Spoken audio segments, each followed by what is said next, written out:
muy distinguidos amigos de la Sociedad Bolivariana y de todas las academias que nos ayudan en este proceso de traer incidentes históricos al conocimiento y sobre todo a la crítica de las personas más ilustradas del país. Un saludo muy especial y muy cariñoso para todos ustedes. Les agradecemos inmensamente su presencia en el día de hoy, donde reanudamos estas conferencias que han sido para mucha gente una oportunidad para refrescar un poquito la memoria y para estar en comunicación con aspectos muy importantes de nuestra historia. En el día de hoy tenemos una conferencia supremamente interesante que la dictará un historiador de los mejores que tiene nuestro país y que todos ustedes conocen. Es el doctor Armando Barona Mesa. Hoy hablará sobre un tema muy interesante que es la regeneración y la separación de Panamá. Esta es una conferencia bastante interesante que es la primera parte de lo que nos va a presentar el doctor Barona. Dentro de 8 días, la segunda parte. De manera que creo que estamos frente a una circunstancia bastante interesante. El doctor Armando Arana nació en Cartago, Valle del Cauca. Ha sido un abogado muy importante en el derecho penal y en el derecho militar, penal militar, y en la administración civil por más de 49 años. Es decir, es una trayectoria. Fue juez municipal de Río Frío, juez penal del circuito de Rondanillo, juez segundo penal del circuito de Tuluá, juez promiscuo del circuito del Cerrito del Valle, con juez del Tribunal Superior de Cali, de la Sala Penal. Cargos de elección popular, concejal de Santiago de Cali, miembro del Congreso de la República de Colombia, representante a la Cámara durante 3 periodos, presidente de la Comisión de Asuntos Constitucionales durante 4 años,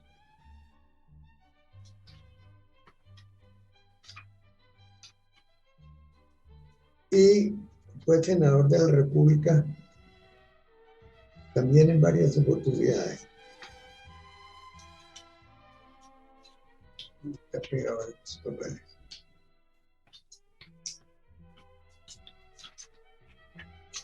Presidente de la Comisión de Acusación de la Cámara de Representantes y senador de la República desde el año 90 y 91.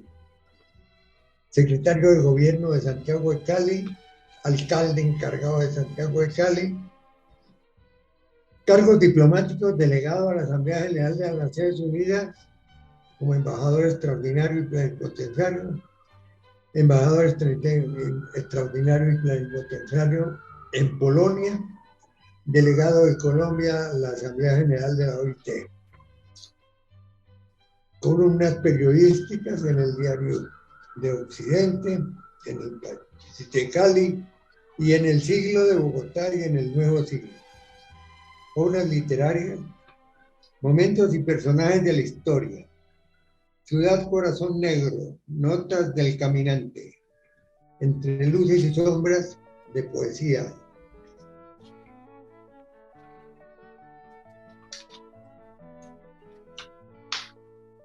Tres momentos históricos,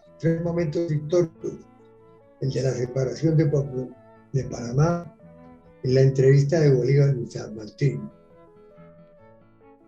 Canciones de invierno, el magnicidio de Sucre, los dioses hechiceros, la ronda de las Hespérides, Nariño y Miranda, 2 vidas paralelas, poemas sobre el viento, Cali precursora, Córdoba, Gloria y asesinato de Elena. Academia de Historia es correspondiente a la Academia de Historia de Santander, de la Historia del Valle del Cauca. Y por supuesto, miembro de la Sociedad Bolivariana.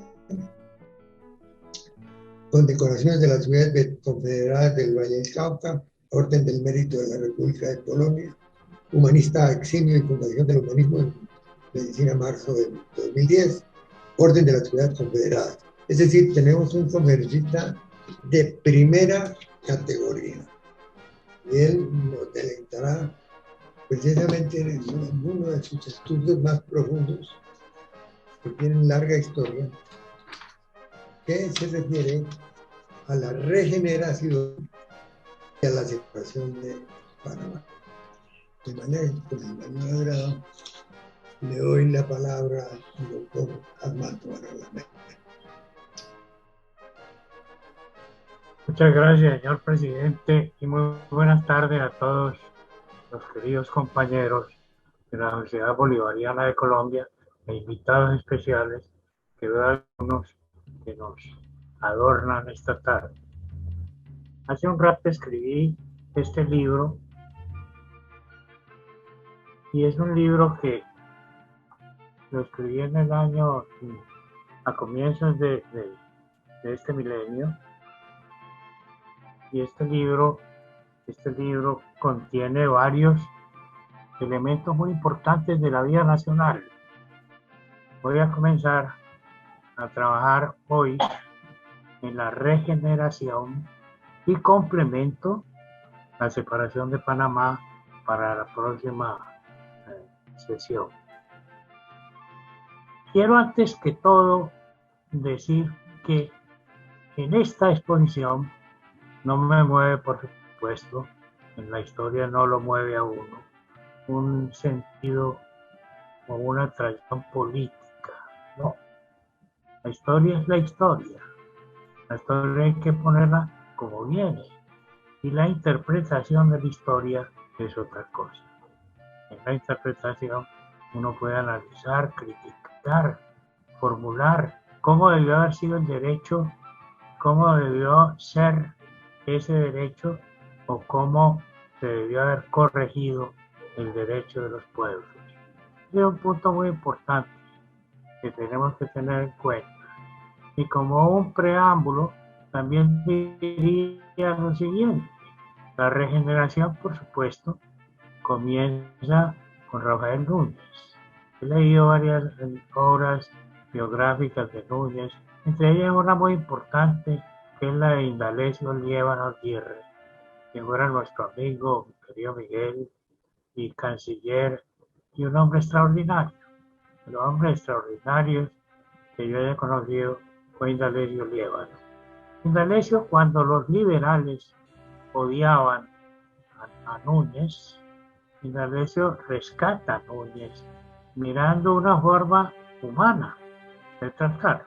Pero yo voy a sintetizar un poco más ese aspecto. Cuando Núñez regresa a Colombia, ha estado por fuera varios años, terribles, borrascosos. ¿Cómo ha sido la historia de Colombia? Él se ha marchado y ha estado primero en Londres y en el Reino Unido. Después estuvo de cónsul en Le Havre, Francia. Y allí él era un estudioso, un hombre profundo. Mucho antes había estado en Ciudad David, en Panamá, y allí había conformado una inteligencia que tenía conocimiento de todo lo que había existido. Entonces, Núñez comprende cómo los radicales colombianos, a quienes admiro y respeto mucho, pero ellos eran consagrados a una forma de la concepción liberal. Ellos adoptaron el liberalismo manchesteriano, la pelea de Mosquera, todas esas peleas, es porque ellos querían practicar el laissez-faire, laissez-passer, que la historia estaba dejando atrás. El laissez-faire y el laissez-passer fue una postura económica, pero la historia dejó atrás y por supuesto hoy nadie se atrevería a discutir que era muy bueno llegar hasta donde llegamos en ese punto. El punto máximo donde se llegó fue nada menos que la Constitución del 63, la Constitución de Río Negro, que era una constitución que con ironía calificó el gran escritor francés como una revolución, una constitución para ángeles. No, nosotros no éramos ángeles propiamente, pero una constitución que permitía que un Estado le declarara la guerra a otro Estado. Que el Cauca entre en guerra con el Estado de Antioquia y así se realizan guerras por todas partes. Eso no era bueno. Cuando Núñez regresa, Núñez trata de indicarle a la gente cómo lo que había que hacer era avanzar y tener un Estado intervencionista, cosa que después fue la gran bandera del pensamiento liberal. El Estado que intervenga, que tome parte, que sea de origen socialista. Agregaría una cosita más, es que cuando eso llegó no nos dimos cuenta. En qué momento habíamos abandonado el laissez-faire y el laissez-passer. Eso quedó atrás y nosotros entramos y en ese momento los conservadores y los liberales tuvimos una identidad. Cuando la Constitución, la reforma de la Constitución del 38, Laureano fue y se opuso. Pero si uno examina bien los temas o diferencias doctrinarios que había, no eran muchos. Ya ustedes tenían un liberalismo encabezado por López, que era de corte socialista democrático. De modo que el Partido Liberal siempre fue un socialista democrático, pero los conservadores entraron a la reforma laboral también. De modo que toda esa frontera se fue borrando no solamente en el Frente Nacional. Hubo momentos decepcionantes, terribles de violencia, de lado y lado. Yo me acuerdo cuando era niño, una violencia terrible, espantosa, en el norte del Valle del Cauca. No voy a hablar de eso. Pero bien, estamos hablando de Núñez. Y Núñez trató de darle un cambio a las cosas. Pero ahí fueron ocurriendo otros elementos que además compaginaron con la voluntad de Núñez. Es que allí se fue conformando una unión entre liberales y unos conservadores que eran lo que podría decirse ahora una extrema derecha. Este es un punto que hay que tener muy en cuenta porque Núñez entra a esa pelea. Tengo en mente el discurso de Rafael Núñez cuando asume el poder y lo hace, invito a que lo lean, lo hace citando el pensamiento liberal y proclamando sus ideas liberales. Núñez, el día de su profesión. Pero lo cambiaron. ¿Quiénes? Los radicales. Aquellos viejos personajes de la gloria política del Partido Liberal se le cerraron la puerta a Núñez. También lo dice Indalecio. Bien, entonces dejémoslo allí y vamos a ver, desde luego no podemos entrarle a todo lo que fue la regeneración. Ni podemos entrarle a todo, pero trataremos de llegar a unos puntos principales, en los cuales, repito, no me anima ninguna pasión, pero hay unos cursos principales muy importantes, que son los que vamos a ver en esta primera parte de la conferencia, que se inicia hoy. En la próxima estaremos trabajando sobre la separación de Panamá. Comencemos pues diciendo que por entonces solo quedaba la voz de Rafael Uribe en la Cámara de Representantes clamando por el derecho de su partido a la participación democrática que se le negaba por normatividad no demandable, que llegó a todos los excesos con la conocida como la ley de los caballos. A quienes hacían parte del Partido Liberal les era excluida hasta la sal y el agua. La libertad de expresión era una letra muerta en la Constitución recién salida de la mente del señor Caro, más que de la de Núñez, enderezada a consolidar el poder a costa de cualquier precio. Tal vez aún pueda apreciarse en el sonoro tono de la increpación de Uribe esta odiosa discriminación desde el poder en contra de su colectividad. En el discurso que se tituló La oración por la igualdad, Núñez dice con acento grandilocuente y suplicante, dijo Uribe, comillas, por eso venimos hoy a deciros, es en la Cámara de Representantes, el único representante a la Cámara que existe liberal, el único congresista liberal. Él dice, ante el partido, ante el Congreso, la oración por la igualdad, y dice, por eso venimos hoy a deciros por última vez que nos deis libertad para exponer y defender nuestros derechos con el voto, con la pluma y con los labios. De lo contrario, nadie en el mundo tendrá poder bastante para impedir que tengan la palabra los cañones de nuestros fusiles. No amenazo ni provoco. No vengo aquí como el cónsul romano ante el Senado de Cartago trayendo en el canto de la toga la paz o la guerra para que escojáis. No hago sino advertiros que esto, que no es hoy sino una simple petición pacífica a favor de nuestro derecho y que no implica debilidad otorgarla, sino antes bien fortaleza de espíritu. Si la negáis, se convertirá mañana en demanda en mano armada. El escollo está a la vista.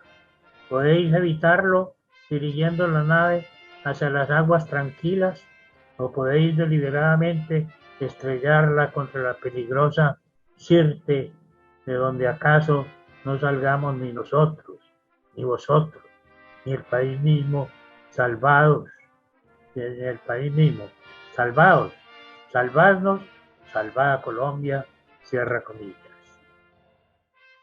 Estremecedor llamado, por encima del cual pasaron sin inmutarse los poderosos de la regeneración, a cuya cabeza, muertos ya Núñez y don Carlos Holguín, solamente quedaba don Miguel Antonio Caro, rodeado de una camarilla de validos y usurpadores del tesoro público, a quienes en aquellos tiempos la fábula popular llamó la compañía industrial. Contra tal camarilla se había levantado desde el sexenio que gobernó el señor Caro un grupo rebelde de conservadores que abogaban por el retorno al pensamiento conservador histórico contra la ficticia coalición que Núñez mantuvo de conservadores con algunos liberales, entre ellos él mismo, dispuestos a ser instrumento de persecución y verdugos de su antiguo partido. Los nuevos, entre los que contaba Carlos Martínez Silva y el general, del cual hablaremos adelante, Marcelino Vélez, fueron denominados históricos, en contraposición a los nacionalistas de la camarilla. Y aún estos hacían reconocimiento de la carencia total de garantías con que se oprimía al liberalismo. El doctor Carlos Martínez Silva, gran personaje, que tanta actividad desplegaba por aquellos días, llegó a escribir con hondo sentimiento humanístico y de equidad, comillas, Nos limitaremos a observar que el Partido Liberal, que es por lo menos la mitad del país, solo aparece representado por 642 electores sobre un número total de 3.941, cierra comillas, Martín Silva. De los 6 años que gobernó el señor Miguel Antonio Caro, 2 como presidente provisional, vino en el autodesterrado del Cabrero, de Núñez, y 4 en propiedad, muerto este en 1894, pudo anotar en el editorial de noviembre 17 de 1898, El Autonomista, periódico del general Uribe, la pluma cerada y delirante de este caudillo liberal, comillas. Mientras duró el gobierno del señor Caro, no gozamos un solo día de verdadera paz. Por su exclusiva culpa, la discordia reinó entre los colombianos hasta derramar torrentes de sangre, destruir millones de riqueza. En vez de apoyarse en la opinión, se complació en contrariarla, gobernando con un círculo personal reducidísimo. Condujo como por la mano el país al estado de ruina y desesperación en que hoy se encuentra. Fue tan espantoso el desastre fiscal de su administración que apenas alcanzará el país a repararlo con 20 años de severa economía. Para informarse del pensamiento popular, prefirió el espionaje a la prensa por el espíritu de antipatía o de venganza, en vez de unir como al principio prometía. Repitió que en lugar de lazo de cohesión fue entre los colombianos como el ácido clorhídrico disolvente universal. Lo que hizo con sus copartidarios no fue tanto un abuso de poder como un abuso de confianza, y lo que hizo con sus adversarios no fue tratarlos simplemente como a enemigos, sino como a bestias feroces. Encarnación del Leviatán de Hobbes, pretendió fundar su doble despotismo apoyándose en la espada y en el báculo, a fin de sobreponerse a todos los bandos y hacerlos iguales, pero con igualdad, con la del hecho de Procusto, la del aplazamiento de la servidumbre. Procusto era un personaje que invitaba a una gente y los subía a un lecho. Si sobraban los pies, los cortaba. Si les sobraba la cabeza, se la cortaba. Fue la remota historia de la Hélade, el ignominioso personaje que robaba a sus víctimas y luego las acostaba en el lecho de hierro en el que las descoyuntaba y mutilaba, martirio que en compensación también debió padecer aquel perverso por obra de Teseo. Propuesto por Teseo, fue sometido al lecho. Hoy se admite por historiadores e historiógrafos que el odio visceral de don Miguel Antonio al Partido Liberal obedecía a los amargos recuerdos que su padre, don José Eusebio, fundador del Partido Conservador, le transmitía sobre las infidelidades de su madre, la célebre amiga de la causa revolucionaria de la independencia, doña Nicolasa Ibáñez, con el general Santander en su propia casa, mientras el muchacho se refugiaba al lado de su padre, ciego, sufriendo indeciblemente en el interior de la residencia el martirio de Tántalo. Su gloria del pasado rodea al señor Caro, proyectado sin aristas del piélago de la muerte, hombre de genialidad ecuménica, aunque jamás salió de Bogotá, no conocía el mar, pero navegaba en las páginas de la dogmática como hoy se navega en la fosforescente pantalla del Internet, aún respetando su memoria. Me parece que más allá de la loa y el ditirambo, para mejor acercarse a él, es preciso darle la palabra a quienes con ella lo combatieron en legítima defensa de sus excesos y soberbia. La pluma punzante fue de José María Vargas Vila, el colombiano de mayor acatamiento fuera de nuestras fronteras por aquella hermosa era que en París se denominó la Belle Époque. El penetrante estoque vargasviliano apuntó, comillas, Miguel Antonio Caro sucedió a Núñez. Caro pertenece a la raza enojosa de los tiranos letrados y a la legión rencorosa de los tiranos austeros.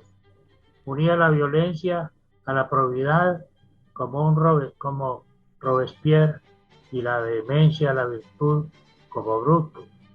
En el poder recuerda vagamente el perfil de Marco Aurelio, un Marco Aurelio al revés, en el cual el esplendor de la virtud privada no alcanza a ocultar el largo eclipse de la fe pública. Virtud, rencoroso virtud, rencoroso y vengativo, con su pasión de virtud, con su pasión por virtud, odiando a los hombres más que a las ideas. No usó del poder sino para empequeñecerse y no supo qué hacer en la dictadura de los talentos que lo habían hecho tan grande en la oposición. Caro fue un déspota por temperamento, como otros lo han sido de la ocasión. El despotismo dormía en el fondo de su carácter, como el clasicismo en el fondo de su estilo.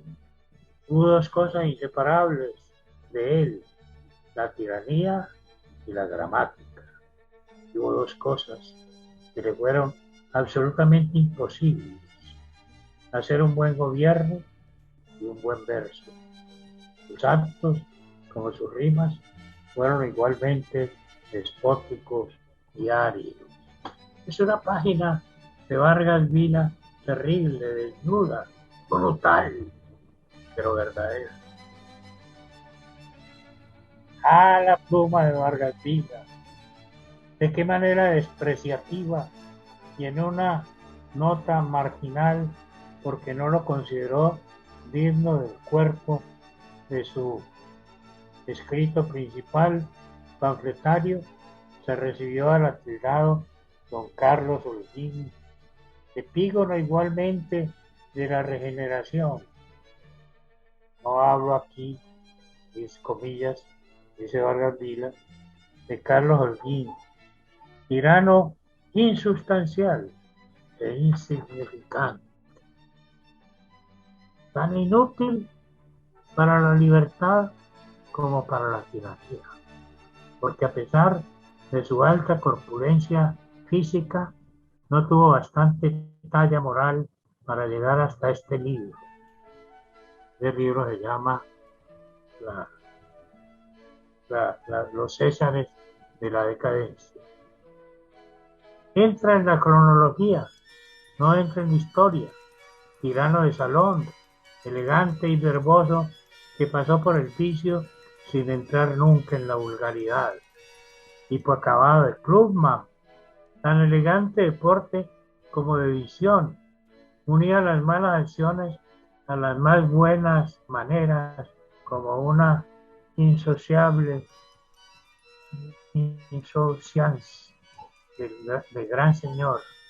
Se le podría llamar el Morny de la regeneración, móvil y generoso, ocultando bajo las petulancias de su corazón las debilidades de su cerebro. Naturalmente agresivo en la oposición, fue eminentemente pasivo en el poder, como una camelia blanca que puso en el ojal de su frac. No habiendo aprendido a ser tirano, murió como Tálora, de miedo de la justicia, porque no alcanzó a corromperse bastante para despreciarla. Murió en una algarada popular, temblando ante el pueblo que había despreciado siempre. Miguel Antonio fue elegido vicepresidente en fórmula con Núñez en 1892. Caro asumió porque aquel prosiguió su retiro en la casa del Cabrero, en las afueras de Cartagena, frente a una laguna insustancial. No le interesaba la administración, pero sí el poder.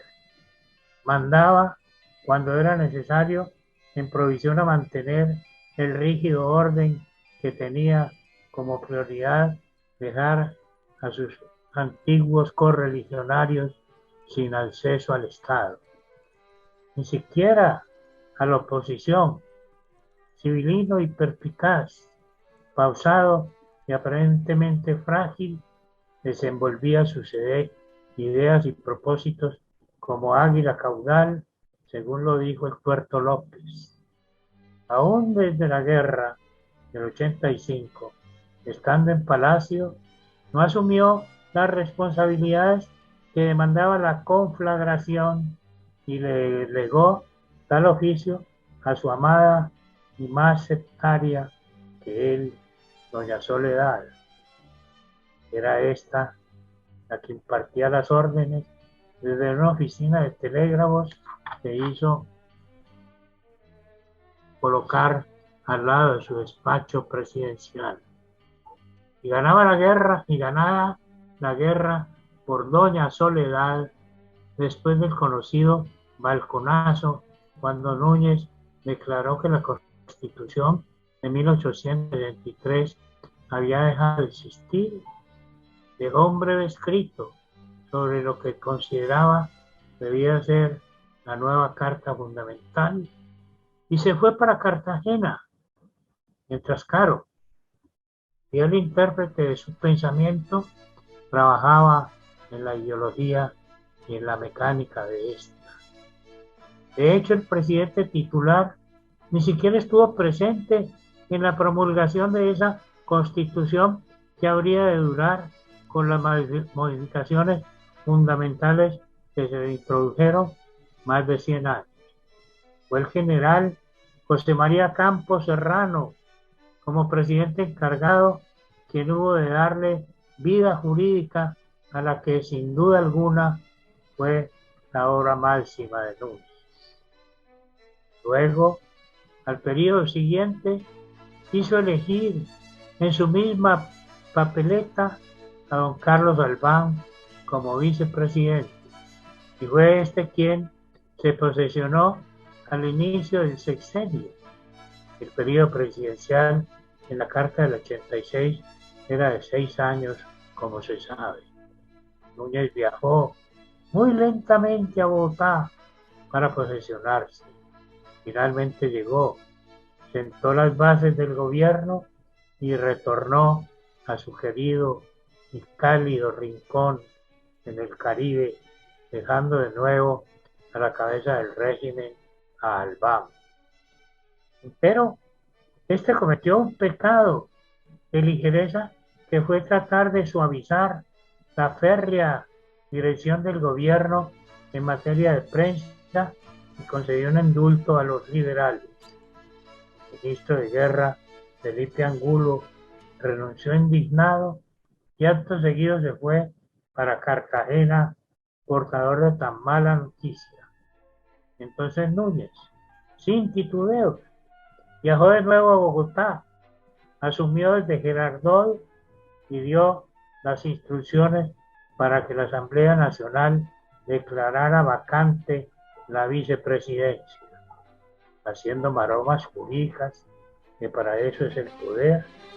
Llegó a la primera magistratura en calidad de designado el que fungía como ministro de gobierno, don Carlos Holguín. Núñez, tranquilo ya regresó al calor y al discreto retiro de los libros. ¿Por quién habría de gobernar todo el período? Al culminar ese sexenio, Núñez, cual un pater familiae, se volvió a ser elegido. Su nombre era imprescindible e inatacable. Pero por la vicepresidencia, que era la que adquiría relevancia, disputaron agriamente don Miguel Antonio Caro, quien además de ser puntal de la regeneración, era cuñado del vicepresidente Holguín, y el general Marcelino Vélez, el gobernador de Antioquia y cabeza visible del incipiente grupo de los históricos apoyados por los liberales. Fue una pelea recia que dejaba marcada una división conservadora irreconciliable y de muy larga proyección, cuya consecuencia más sobresaliente habría de ser, antes de 10 años, la pérdida de Panamá. Así pues, ganó la vicepresidencia don Miguel Antonio, homogéneo en el odio y recalcitrante contra los liberales y conservadores históricos, medidos ambos por el mismo rasero de abominación. 2 años después, moría Núñez, el 18 de septiembre de 1894, precisamente cuando, a pedido de Caro, se aprestaba a viajar a Bogotá a asumir el mando en ese periodo que no había ejercido hasta entonces.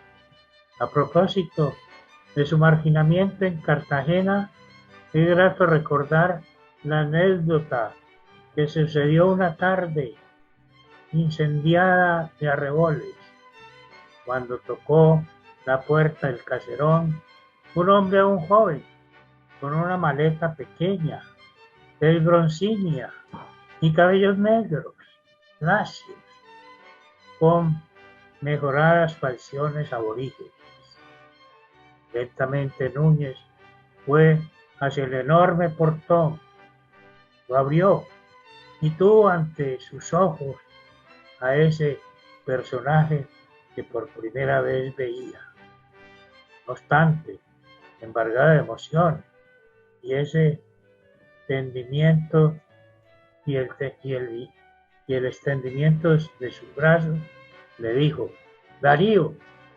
Este inmediatamente farfulló: Rafael, era el poeta nicaragüense empobrecido y desterrado que iba en busca de la ayuda de aquel otro poeta que, cuando la gente se mataba por acceder al gobierno, él tosuda y desdeñosamente se negaba a ejercerlo. Un telegrama salió para Bogotá, mandado por doña Soledad. El otro día, y a vuelta de correo, Rubén Darío estaba nombrado cónsul de Colombia en Buenos Aires. Antes de los 5 años de presidencia, don Miguel Antonio, embriagado de dictadura, maquinó una jugada maestra para seguir gobernando otros 6 años. Se retiraría ahora para postularse al periodo siguiente. El designado había entonces vicepresidente, que era el mismo Caro, y designado era el general Guillermo Quintero Calderón, miembro muy apreciado del nacionalismo. Don Miguel Antonio, manos a la obra, se retiró y llamó al general Quintero para que asumiera como presidente. Y este lo hizo, pensando que de verdad era el presidente de la República. Entonces se integró a su arbitrio un gabinete en el que figuraba el conservador histórico Abraham Moreno. El señor Caro montó en cólera jupiterina y con una frase muy propia de su ingenio y talante declaró: la armonía de los elementos cristianos no se obtiene nombrando cardenales protestantes. Soberbia y sectarismo pudieron más que su propia ambición de poder. Entonces retomó el mando. El general Quintero había sido presidente solo 5 días. Quedaba a Caro escoger un candidato que fuera garantía de que él, pasado un corto tiempo, pudiera retornar como designado él, o sea, Caro, como designado al solio de Bolívar. Y después de mucho meditar, escogió para la presidencia al señor Manuel Antonio San Clemente, bugueño como es sabido, jurista ilustre, institutor, era dueño a la sazón de un colegio y conservador, nacionalista hasta los tuétanos. Solo que tenía grandes achaques de salud que provenían de sus venerables 84 años. Y para vicepresidente, el aconsejable fue un literato, igual que Caro, de malos versos ortográficos, una seguidilla llamada La Perrilla y otra entonación un tanto filosófica intitulada Lo que puede la edición. Era don José Manuel Marroquín, hasta entonces un ser sin libido política y avanzada edad también, o sea que el camino le quedaba expedito al porfiado don Miguel, porque San Clemente no era apto por motivos de edad y de salud, y Marroquín carecía de ganas y experiencia. Él pues iría por la calle del medio y se haría nombrar, piensa don Miguel Antonio, a vuelta de la oreja, designado para asumir por otros 6 años más.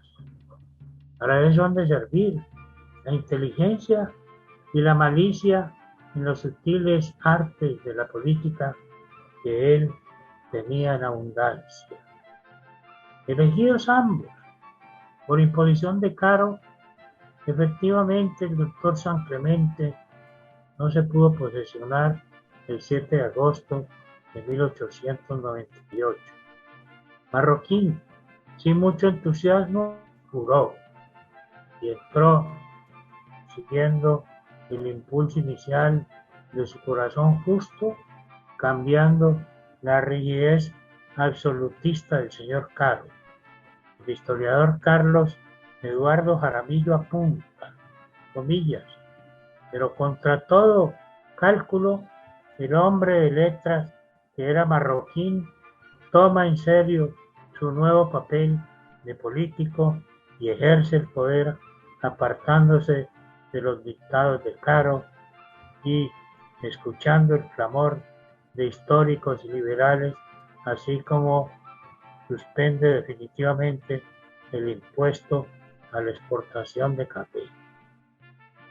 Pone a consideración de las cámaras la reforma electoral con miras a dar participación a las minorías políticas y apoya a la derogación de la ley de los caballos, lo cual es anunciado en el Congreso, así como la reforma de la ley de prensa.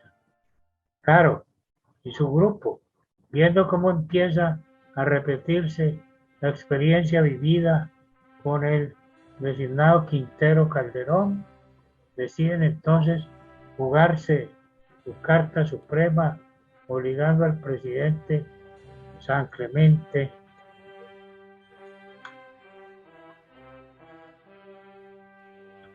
a venir a la capital para asumir el gobierno.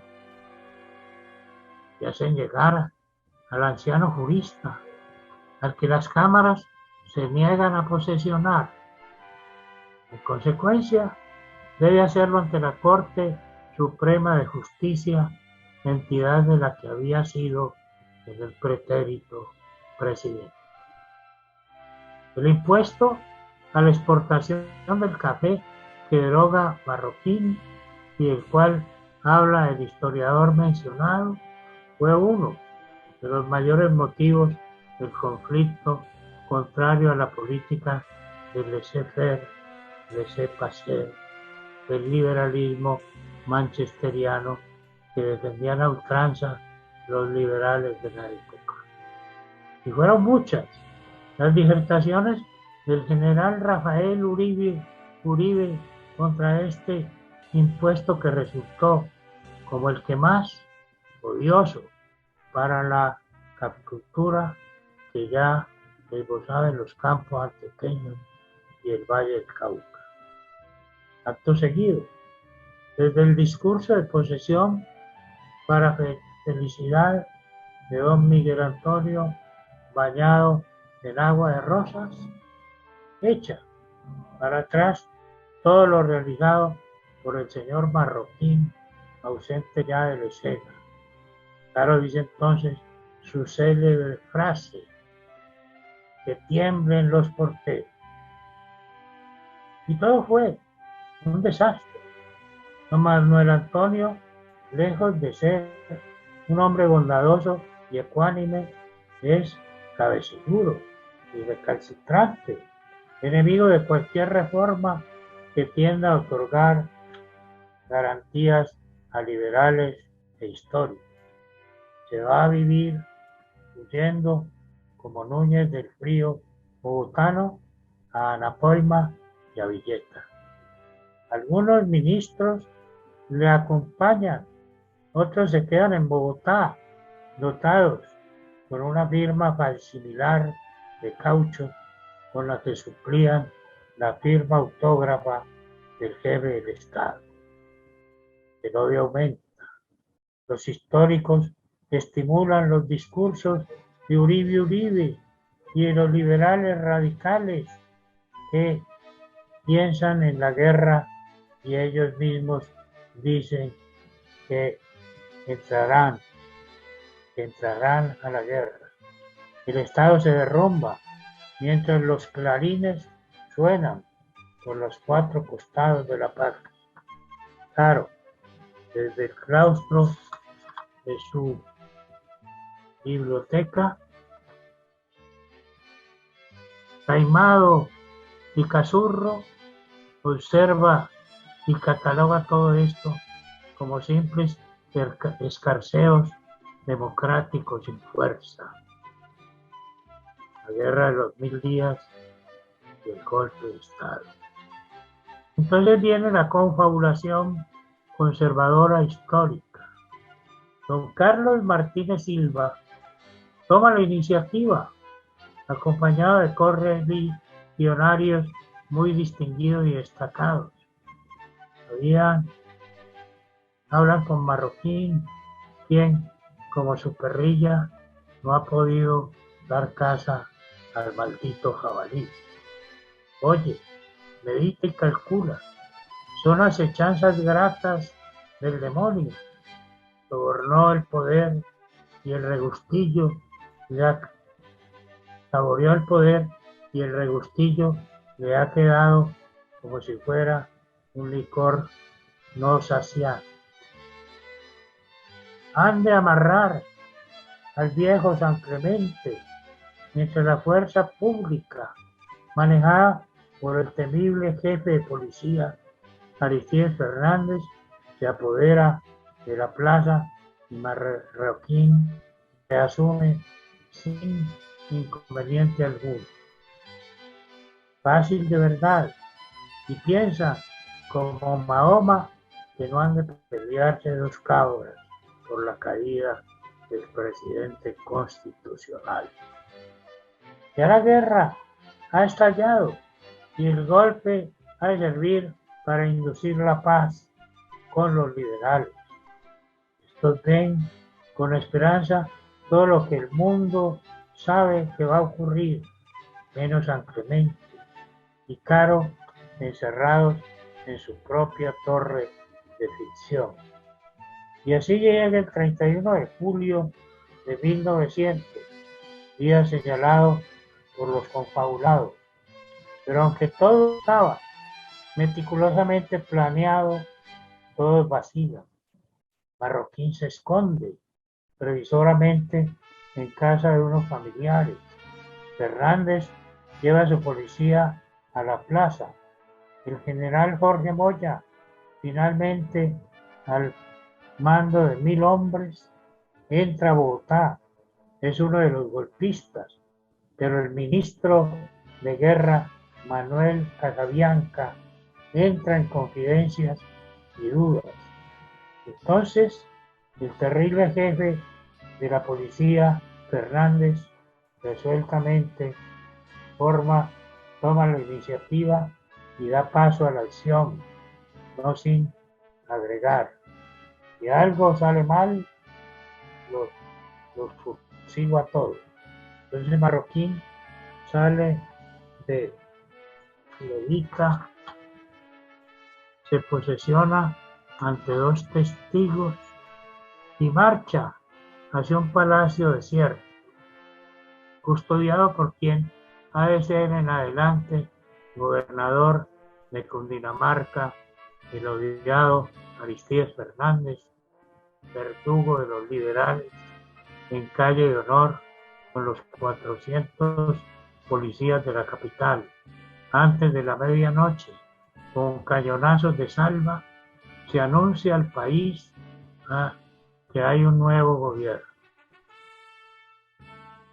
Refunfuñando de ira, don Miguel Antonio sale de su biblioteca y de su asombro y suelta, como lo recuerda Carlos Eduardo Jaramillo, su diatriba y describe a los golpistas como santos frecuentadores de sacristías, maridos numerosos de dejar solas a sus mujeres, seminaristas de mirada baja que habían ahorcado sus hábitos,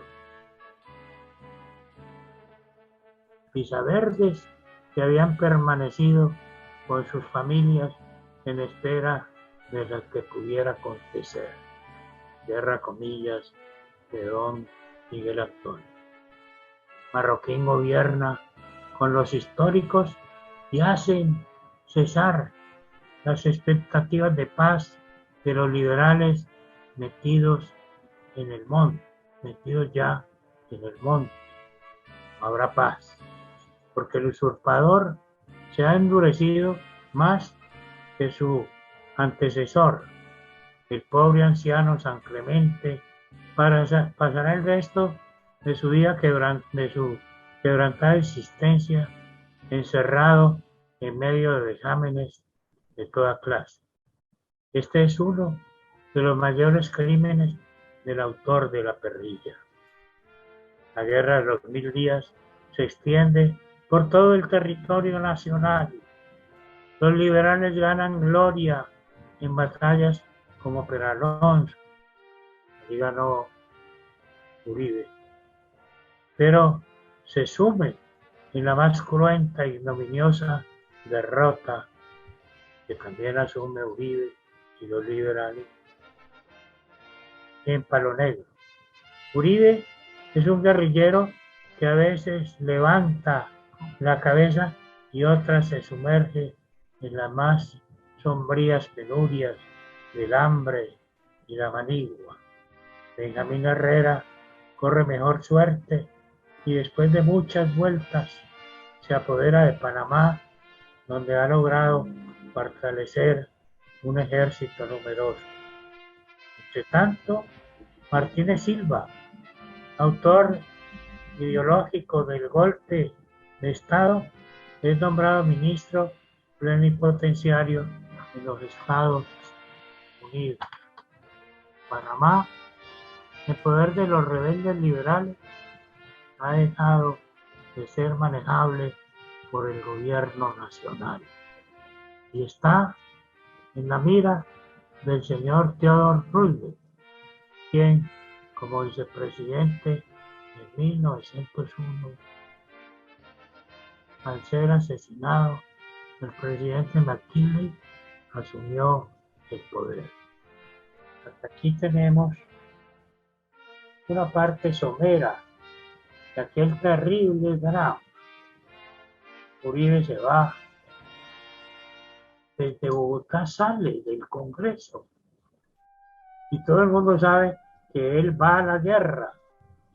Y después de aquel discurso que les leí antes, sale del Congreso y se va en su caballo y se le van llenando gentes, aun cuando Marroquín está en el poder. Y así llega a Bucaramanga. Y de Bucaramanga se explaya a Peralonso, donde hay una cosa que ocurre y que yo he estudiado en esa obra muy buena de Eduardo Santa. Es que los conservadores están al otro lado del río. Hay un puentecito de madera. Y Uribe llega solo allí. Los conservadores tienen todas sus armas al otro lado del puente. Y como hecho muy inexplicable, Uribe pasa el puente.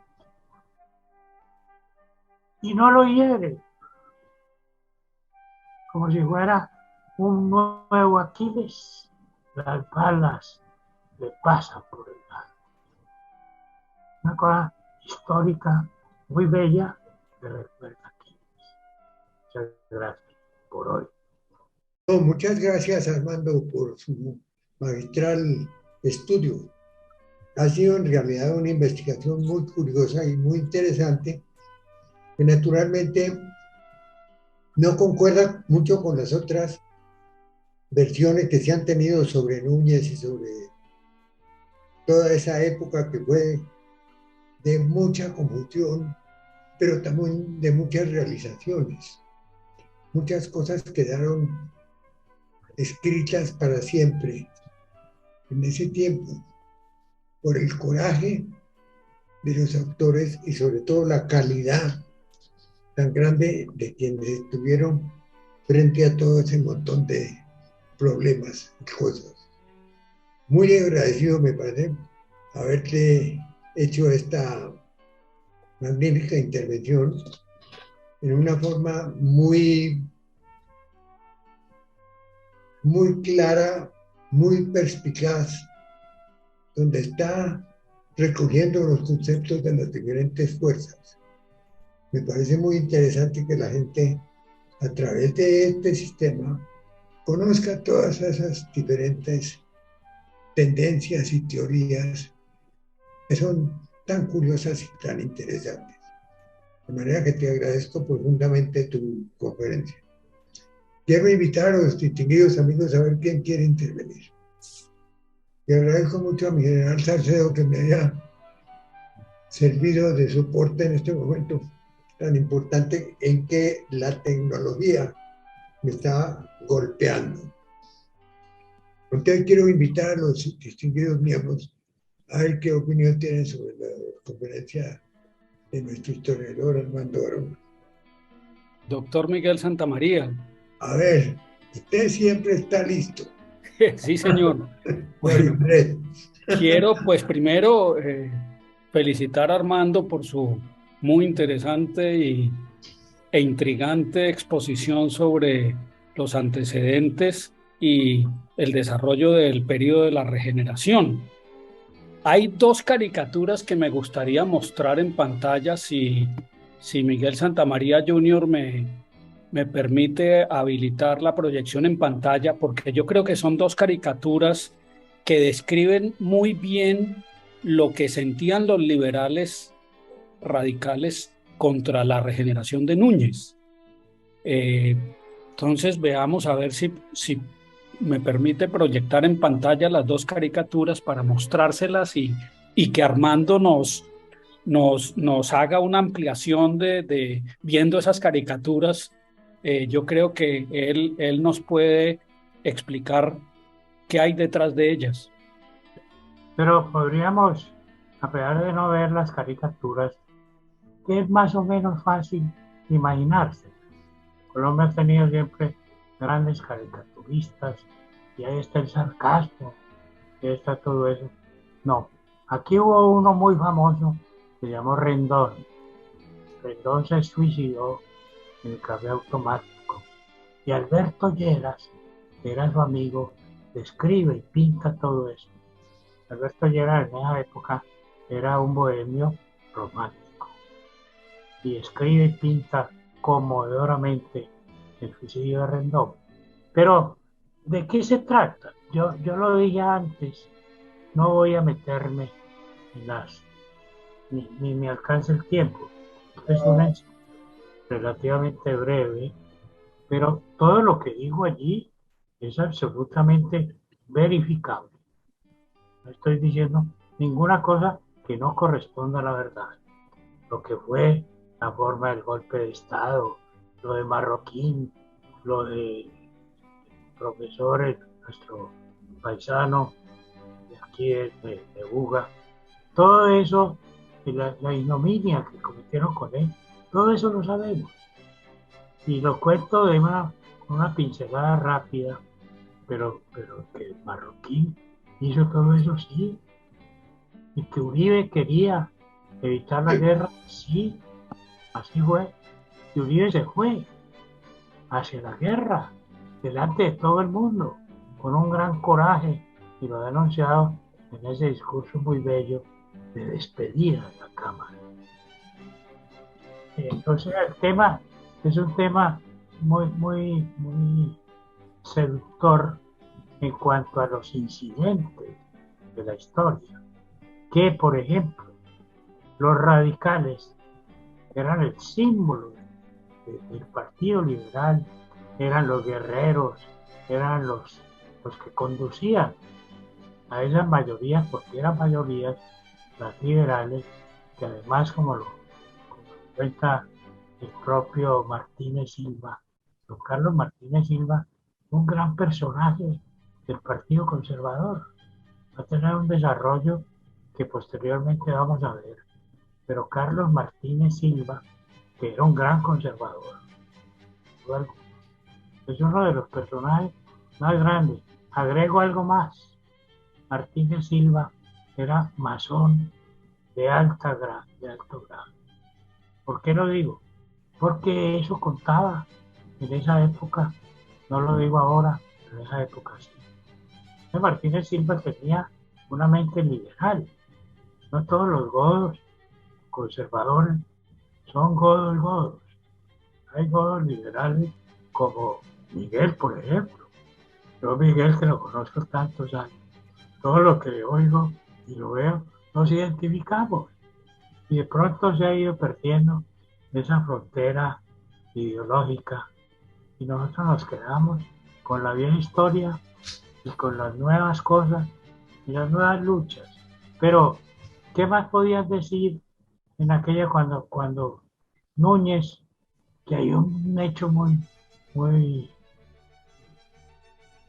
gracioso, de cierta manera, es que la que ganó la guerra del 95 fue doña Soledad Román. Él le había confiado el telégrafo y ella dirigía desde la casa de Nariño la guerra en la cual ganaron. Y ves entonces cuando sucede el balconazo de Núñez, todo eso es auténtico. Que Núñez era un hombre especial, bien, que le gustaba solamente el mando, pero que se iba ni siquiera, mire, como él era casado, aún en Cartagena le hacían una discriminación por doña Soledad Román, siendo una mujer de allá. ¿Y por qué esa discriminación? Porque habían roto un matrimonio. Núñez luchó hasta en la Santa Sede para que le acomodara, como después ocurrió con otro presidente, no lo digo quién. Pero bueno, Núñez era así, era un tipo recalcitrante y duro. Pero ese encuentro, por ejemplo, con Rubén Darío Ese es un encuentro muy bello. Y Rubén Darío se va para Buenos Aires en nombre de Colombia. Y es allí donde están, allí conoce a grandes poetas de la época, Leopoldo Lugones y todo aquello. O sea, hay allí un tema para nunca acabar, es muy extenso. Hay que leer a Indalecio, hace una biografía de Núñez magnífica. Yo no estoy en contra de Núñez.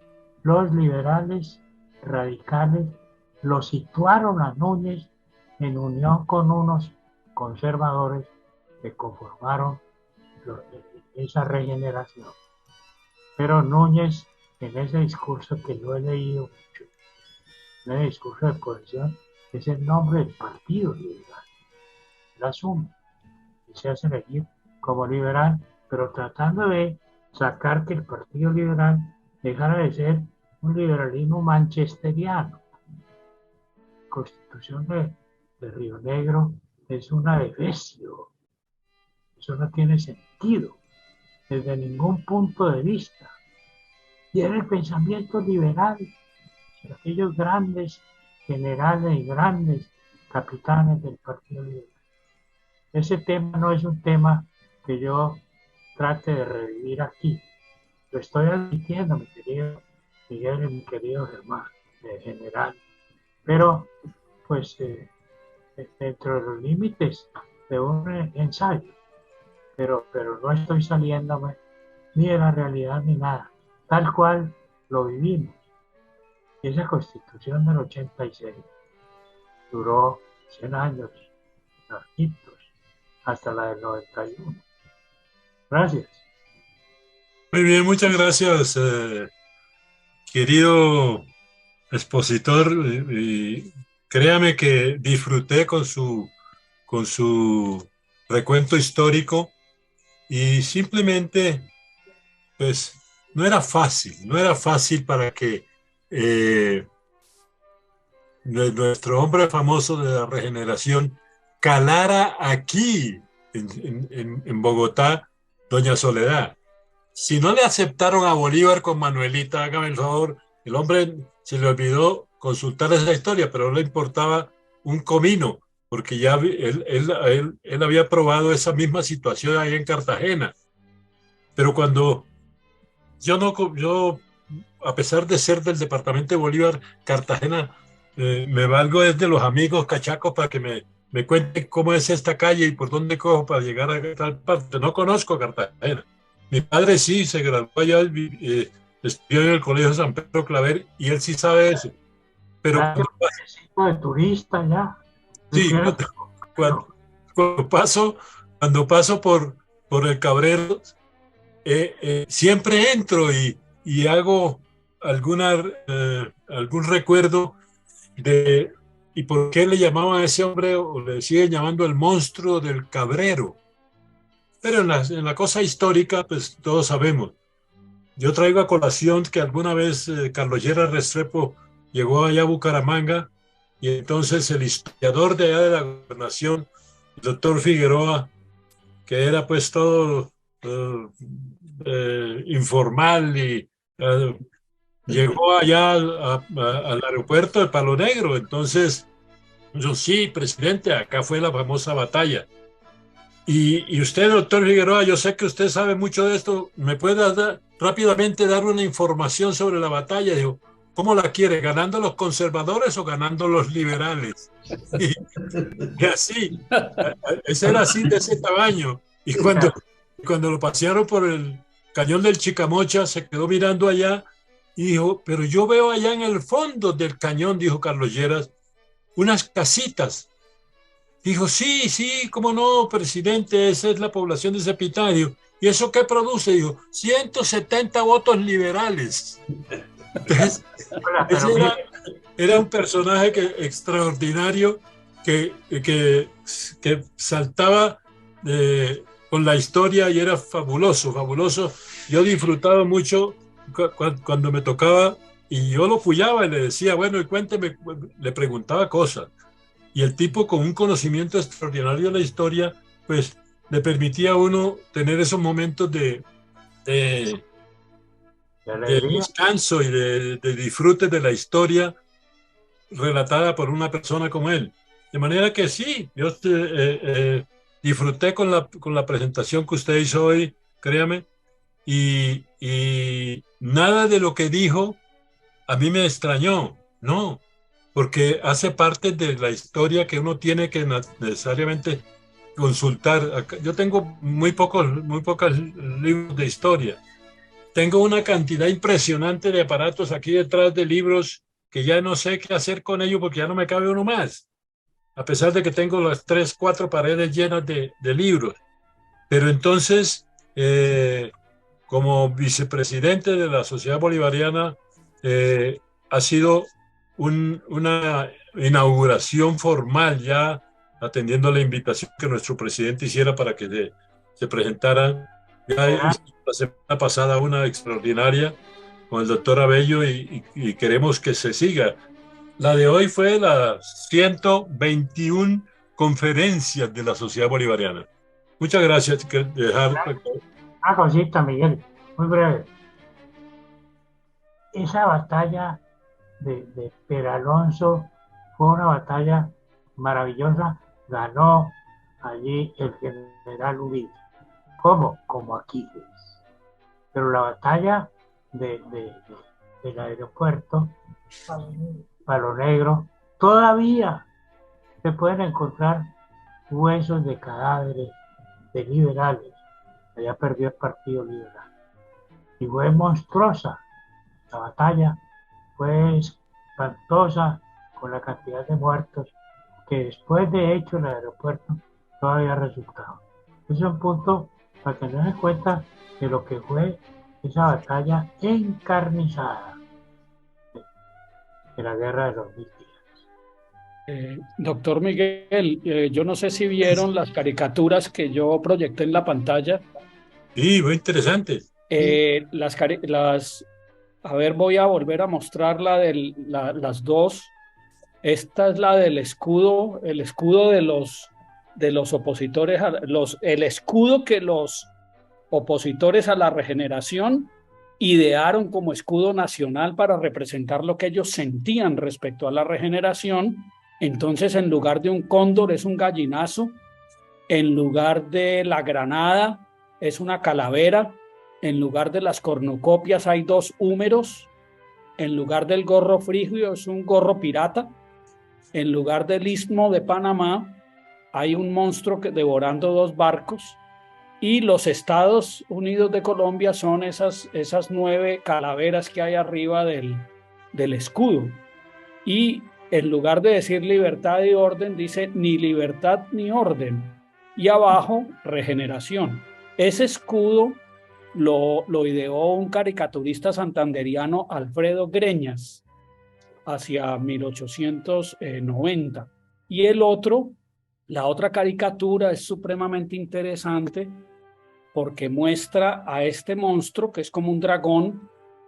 Tiene en su cuerpo unos rostros que representan a los seguramente los que engulló el dragón, pues liberales radicales. Abajo hay 4 lápidas y hay unos nombres que corresponden algunos de ellos a héroes, por ejemplo, de la batalla de la Omareda, ¿sí? Ahí veo el nombre de Gaetano Beso, de César Conto, Santiago Pérez, Salvador Camacho Roldán. Y de una de las manos del monstruo pende una mujer que es Colombia, está ahorcada. Y estas abejas que siguen al dragón, el caricaturista dice que son la policía secreta del régimen.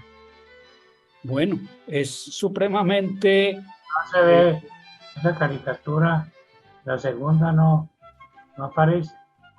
¿Cómo? ¿Esta no la están viendo? No, la segunda no se está viendo. ¿No? Está la primera nada más, la segunda no la... Un momentico, a ver, yo la voy a dejar de compartir y voy a volverla a compartir la segunda. A ver, un momentico, pantalla. Perdón, ¿la cara de quién es? Allí es, ¿ya la ven?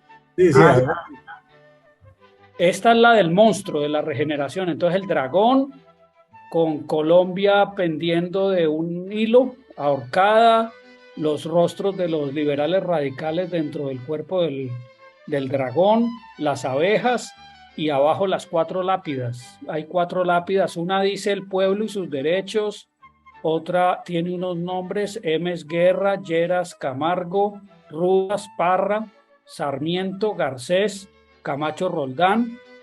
En la otra dice Uribe, Ruiz, Robles, Foción Soto, S. Pérez, Santiago Pérez, ¿no? Y Cano también aparece allí. Y en la otra dice Amador, Gaitán Obeso, Pérez C. Conto, César Conto, ¿cierto? Cuartas y Prestán. Y el caricaturista firma Gaitán. Bueno, perdón, ¿la cara de quién es? La cara del monstruo. la cara del monstruo, un momentico, yo miro acá, la cara del monstruo. Monstruo. Sí, sí. A ver, yo veo cómo salgo acá. Voy a dejar de compartir para poder ver la descripción del monstruo. Él dice, el dragón tiene cara de San Clemente, en cuyo pecho penden 2 cabezas, la de Marroquín, que representa la tragedia, y la otra, que representa la comedia, no está identificada. Las caras de Núñez y de otros personajes se encuentran impresas en el cuerpo a manera de escamas. Y en las 4 lápidas están inscritos nombres de las víctimas de la persecución del gobierno. Esa es la descripción que se tiene de la caricatura.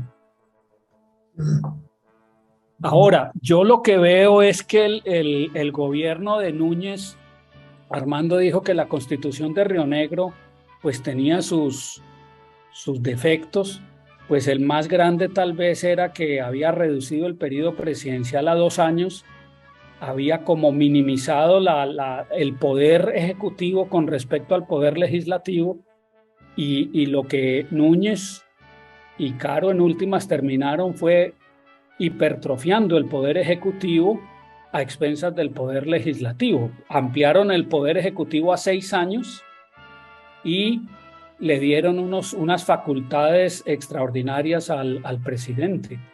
Eso yo creo que malformó la intención que tenía el gobierno, que tenía Núñez en un comienzo de recuperar algunas cosas y tratar de superar la anarquía volviendo a un modelo centralista, ¿sí? Pero como lo dijo Armando, el espíritu ultraconservador de Miguel Antonio Caro pues terminó opacando el liberalismo que podía haber tenido Núñez, y por eso digamos el enfoque que hay en la Constitución del 86 es un enfoque pues ya muy distinto al de la Constitución de Río Negro, completamente opuesto, pensaría yo. Bueno, muchas gracias, doctor Miguel. Yo agregaría, Miguel, ya que es una pregunta que me está haciendo Mario Andrés, agregaría esto.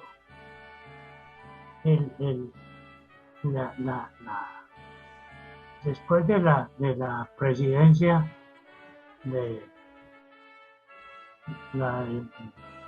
López, López, José Hilario López, después de la presidencia, se entró en un proceso de toma, dame, quita aquí, quite allá, y creando pasiones. Es decir, las pasiones llegaron a un punto que uno hoy siente pasiones, pero no igual a eso. Es decir, siempre un tiempo posterior ha sido mejor. Sin duda alguna, tengamos lo que tengamos, pero es un tiempo mejor. Aquí no ha habido todas esas cosas que hubo allá. Y que desde luego el propio Núñez advirtió en la Constitución de Río Negro. La Constitución de Río Negro, ¿qué buscaba? Buscaba llegar a ese liberalismo manchesteriano, en el cual el Estado debía ser un presencial,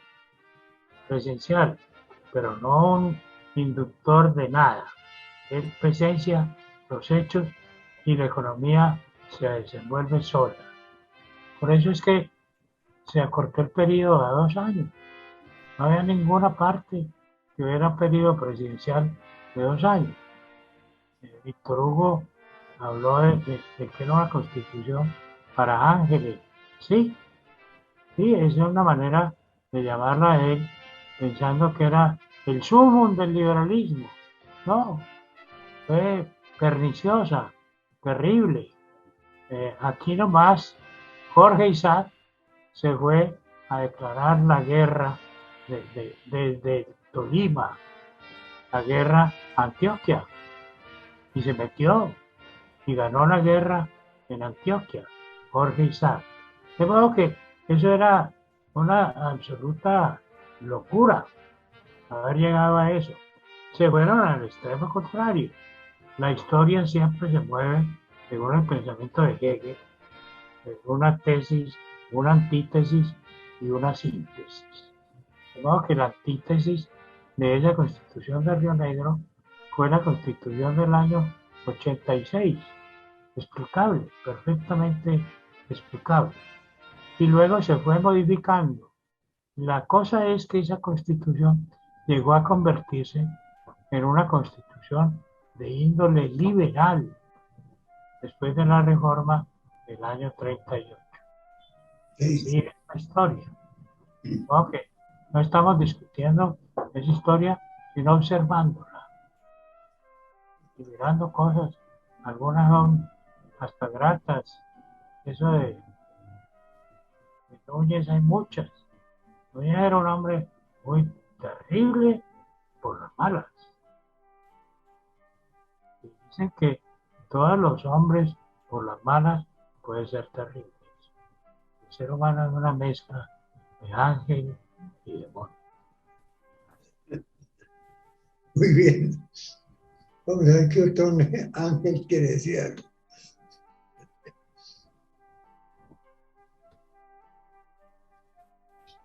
Yo le digo, a ver, no veo ninguna manito. El general Carlos Pulido. Abre el micrófono.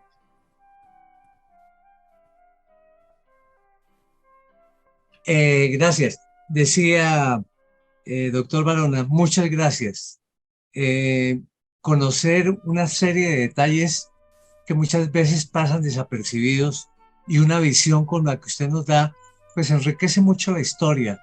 Yo he disfrutado mucho esta conferencia por sus explicaciones claras, concretas, sus posturas y demás, y los sustentos que ha traído, que indudablemente hacen también parte de la historia. Quizás haya otras posturas y depende de los escritores. Como decía el historiador que trajo mi general Salcedo allá en Palo Negro, dije, ¿y cómo la quiere? ¿Qué quiere? ¿Quiénes quieren que sean ganadores y quiénes perdedores? Pues algo parecido así al respecto.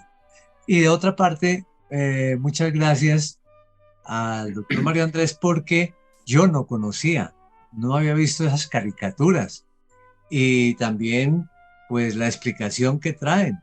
Eso manda un profundo significado a las personas de cómo era la guerra en ese momento, y realmente a veces queda uno como un poco espantado, aunque la historia del mundo ha sido así siempre también, y la de Colombia pues no se escapa mucho en los tiempos posteriores. Así es de que mis felicitaciones, muchas gracias por la ilustración, me quedo muy satisfecho y contento con su exposición. Muchas gracias. General Pulido, muchas gracias.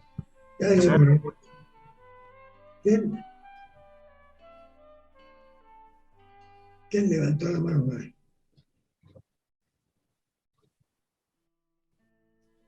Está Luis Bernardo Rentería, levantando la mano, creo. Gracias, mi nombre es Luis Bernardo Rentería. Me invitó mi querido hermano Armando Barona. Y simplemente no soy historiador, ni más faltaba, pero me encanta. Y simplemente tengo una inquietud. Y por ahí dicen que la historia se repite. Y yo creo que la historia no es que se repita. Más bien lo que se repita son las circunstancias. Y hay veces cuando uno escucha la historia, pues parece que estamos viviendo circunstancias similares.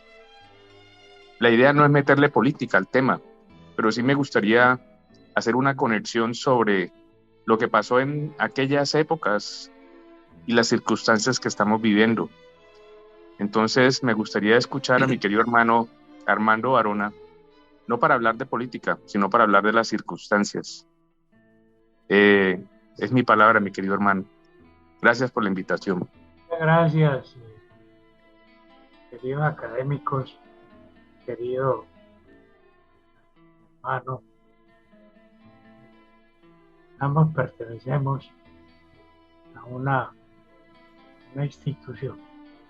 Pero, a ver, y la frase es una frase aparentemente simple y tonta del filósofo español José Ortega y Gasset. Pero voy a decirles que yo no he encontrado una frase de más honda motivación que esa frase. El hombre puede pasar desapercibido en una época, pero las circunstancias lo elevan, lo hacen. Por ejemplo, el rey David, muchacho de 14 años, una circunstancia que lo hace lanzar la onda y pegarle a un gigante, y eso le abre todas las puertas. Los que creen en la Biblia, respetemos eso, pero entendamos que allí hay una circunstancia que conduce a David a matar a Goliat. No es porque la Biblia diga que hay que matar, sino porque las circunstancias... Su nieto no lo envió corregido. Entonces vale la pena tener eso muy en cuenta. Si hay circunstancias similares, por ejemplo, si usted observa cómo Napoleón llega a Rusia en estos días, Napoleón llega a Rusia y los rusos, unos soldados que andaban por allí, le meten a el general Kutuzov abandona Moscú y unos soldados le meten candela a Moscú, que es una ciudad de madera. ¿Y qué pasa con esa circunstancia? Que hace que Napoleón entre allí a la guerra, que fue el desastre más grande. Kutuzov dijo con ironía, les ganó el general invierno a Napoleón. Napoleón se fue, hay otra frase, y se fue y se escapó de los horrores en Rusia, de invierno. Y llega a París y dice una frase que también es conmovedora. Napoleón dice, una noche en París borra cualquier otra noche. Las noches de Moscú. Entonces la circunstancia hace que cuando se repite Hitler en unas circunstancias de ambición, igual que Napoleón, y se va a embestir a Rusia sin contar con el general invierno, tiene todo el armamento y todas las cosas. Los rusos demuestran su heroísmo, saben luchar en medio de la nieve, pero esas circunstancias hacen que pierda el señor Hitler y que gane el señor Stalin y por lo tanto el comunismo. Y miren ustedes cómo allí se desarrollan otra serie de acontecimientos en los cuales todavía estamos en la lucha por un socialismo o un comunismo y una sociedad democrática. No, Carlos Monroy, que estaba ahí.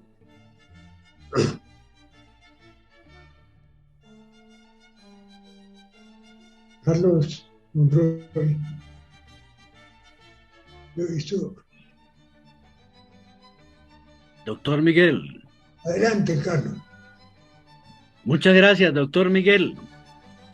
Yo quiero felicitar al doctor Armando Barona por esta excelente exposición, porque nos dejó con el abrebocas para la próxima. Yo le he felicitado por el chat con el canal de Panamá. Y hay una cosa interesante en todo este proceso. El siglo XIX, de la mitad del siglo en adelante, se caracterizó por muchas constituciones, muchas es más de una, y por las guerras. La de 1863 fue una constitución con un corte laicista, y el resultado de esa constitución fue don Murillo Toro, presidente.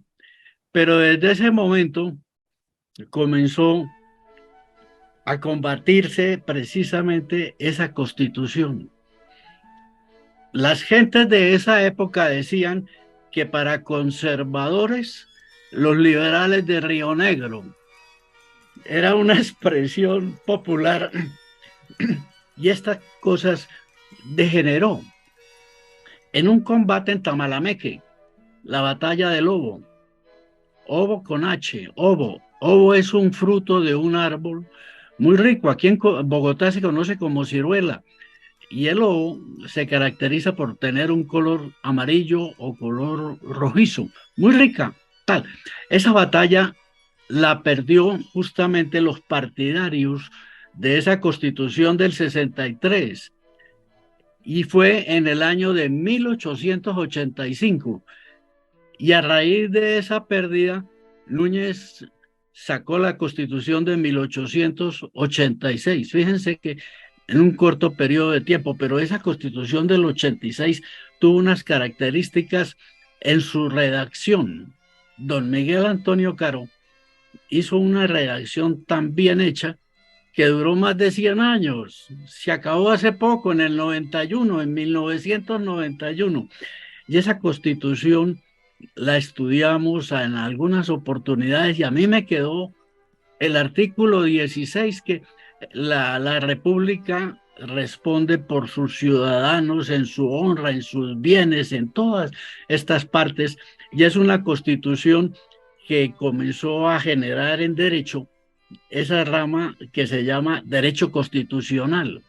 La Constitución del 86 bien vale la pena volverla a mirar, y mirarla también la del 91. La del 91 ha tenido más reformas en estos cortos años que la misma de 1886. Pero en el acervo histórico que nos lleva el doctor Armando Barona, a mí me gustó mucho lo de los últimos años de ese siglo XIX, cuando ocurren las batallas de Palo Negro, Peralonso, etcétera. Todas esas cuestiones que tuvo la pérdida de Panamá.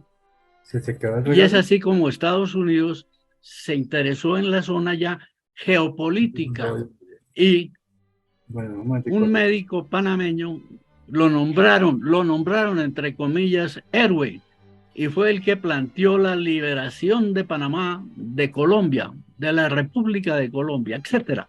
Y ya conocemos la historia, porque Estados Unidos, a raíz del ICS en 1864-65, cuando intentó hacer el Canal de Panamá, Estados Unidos le dio una gran importancia a ese paso, porque geopolíticamente era una gran cosa.